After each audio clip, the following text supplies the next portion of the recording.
I want to tell a real story now, not a general one, my story, because I know many people watching this will recognize parts of it long before anyone ever said the word dementia. 16 years ago, I took my mother to an eye appointment. It was in our small town mall. I dropped her off right outside the entrance. All she had to do was walk through the door, go about 10 feet inside, and turn left into the optometrist's office. It was simple, familiar, something she had done many times before. I stayed in the car and waited. We had joked for years about her memory lapses. At the time, they felt harmless. I teased her because I was the one closest to her. I saw her the most. I feel awful admitting this now, but I even had a nickname for her. I used to call her Dim, short for dementia, as a joke. At the time, none of us thought it was real. It felt like normal aging, something to laugh off. So I sat in the car assuming everything was fine. But time passed, and it started to feel wrong. It was taking far too long for a simple appointment. I went inside to check. I walked into the optometrist's office and couldn't find her. When I asked, they told me she had already left. That's when panic hit. I thought, what do you mean she left? Where would she go? I walked back into the main part of the mall, my heart racing, and then I saw her. She was walking aimlessly. Her face was panic-stricken. The look on her face wasn't mild confusion. It was fear, real fear. She looked lost. I hurried over to her and said, Mom, are you okay? She looked at me, and for a moment, it seemed like she didn't recognize me. It took a few seconds for it to register who I was. Then she snapped back and said she couldn't find her way out of the mall. I was stunned. This wasn't forgetfulness. This wasn't misplacing keys. This was something different. I walked her back to the car, trying to stay calm while my mind was racing. I kept asking myself what had just happened. How could she not find her way out of a place she had been in hundreds of times? That was the first major sign, the moment I knew something was truly wrong. I tried to tell my siblings. That didn't go well. We were already a dysfunctional family. I'm the youngest of 4, and my opinion never carried much weight. They dismissed me immediately. They thought I was exaggerating, causing trouble, being dramatic. They lived 5 hours away. They would say, I just talked to Mom. She's fine. Leave her alone. Even my mother didn't want to hear it.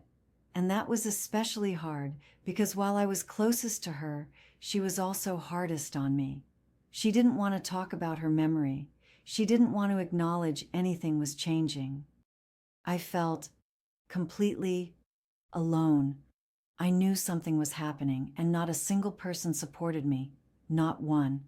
That hurt more than I can explain. My mother was 77 at the time. Looking back, there had been signs for years before that day. 5 years, maybe longer. But you brush them off. You explain them away. She was living alone.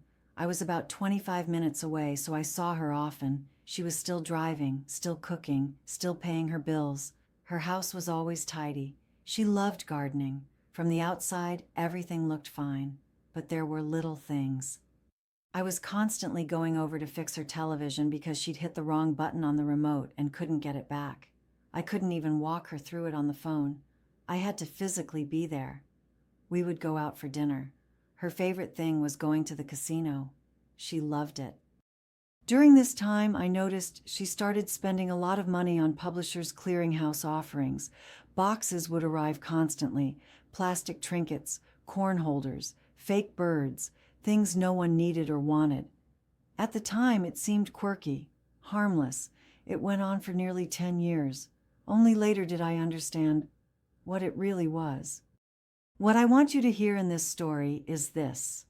Dementia doesn't always arrive loudly. It doesn't always announce itself.